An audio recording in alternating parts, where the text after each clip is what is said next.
It occurred to me this morning as I was looking over some of the material that we've got coming this week that we're talking about coastal policy, but it seems sort of abstract and like the coastline is just one big flat thing. So I thought I'd just take a couple of minutes to show you the New England coast, where I spend a lot of time doing research and vacationing a little bit. So let's start up here in Groton, Connecticut, and Stonington and Fisher's Island. Take a look at the shoreline. Take a look at all of the small inlets, rivers, small harbors. It is very, very complex, right? You can come down here to Narragansett Bay, where I've spent quite a bit of time. Take a look at how complex it is. The shoreline down here, of course, is where the ocean is. You know, this is Long Island Sound, and then this is the Atlantic Ocean. But as you move in closer, take a look at how complex it is. You know, there are these islands, so they each have their own shoreline. So when storms hit and when sea level rises, every single one of these jurisdictions has to deal with flooding, storm surge, and all of the other things that we've talked about. Let me step back a little bit so that you can see over here are Martha's Vineyard, and you can see Edgartown there. I've spent quite a bit of time there. And then Nantucket, another island. So you see you've got not just the coastline, but you've also got islands.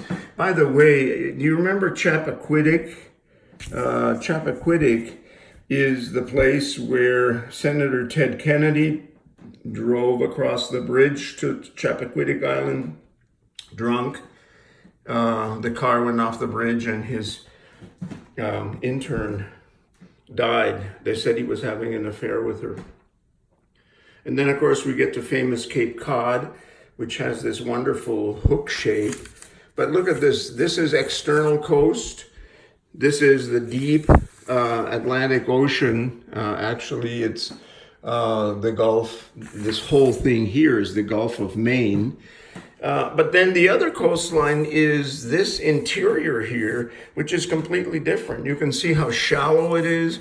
You can see by the different colors, the lighter the color, the more shallow. So one of the problems that occurs here that's coastal is that whales and porpoises come in here, they get drawn in too close, and then they get stranded, and then they either die or sometimes they get rescued.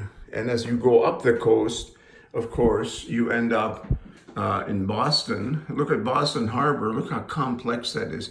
Look at all the white lines, which are roads, railroads, the airport in Boston. Just think of that. This is the airport in Boston.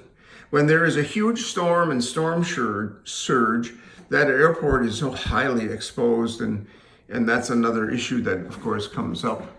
And then you can move along Cape Ann, up along the coast. You can see infrastructure. You can see all kinds of roads and bridges and things that get hit. Now we're in Maine, Kittery, Maine, and then we move along. Now look at the coastline of Maine. Take a look at that. It is glacier carved, basically inlets, hundreds and hundreds of inlets, tiny little islands, tiny little bays. Imagine what happens when storms come or as the sea rises to all those very, very complex places. That's what I really wanted to stress here, is the complexity of the coastline. It's not just something straight. It's not just a beach, but it's a whole spider network of incredible challenges to managers and politicians and policymakers and others. Finally, we get over here to the Canadian border, which is basically this dark line, Passamaquoddy Bay. I love that name. It's hard to pronounce.